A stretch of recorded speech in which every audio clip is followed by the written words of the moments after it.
જ્યારે સમુદ્ર મંથન થયું, સૌથી પહેલું નીકળ્યું ઝેર, આને કોણ ધારણ કરે? વિષ્ણુ કરી શક્યા હોત. વિષ્ણુ તો સર્વ છે ને, સર્વસ્વ છે વિષ્ણુ. પણ એ શિવજી માટે આવશ્યક હતું.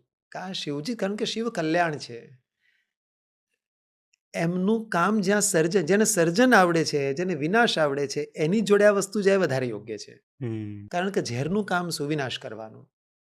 એ જો અયોગ્ય જગ્યાએ જતું રહ્યું, ધ્યાન બહાર ગયું. બ્રહ્માજીને કેમ ના આપ્યું? બ્રહ્માજી સર્જન ના કરતા છે.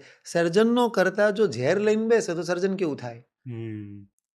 આજે ધારો કે હું અહીંયા કોઈ વસ્તુ, અહીંયા કન્સ્ટ્રક્શન કામ ચાલતું હોય અને અહીંયા હું સરસ મજાની ગણપતિની માટીની મૂર્તિઓ બનાવીને અહીંયા મૂકું અને ઉપરથી પેલા ઢેફા પડતા હોય તો મૂર્તિઓ તૂટી જવાની.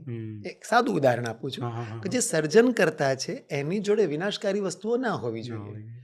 શિવજી વિનાશકારી પરમાત્મા છે. વિનાશ એમના દ્વારા જ થાય. એટલે એમને વિનાશવાળી વસ્તુ યોગ્ય વસ્તુને આપેલી સારી.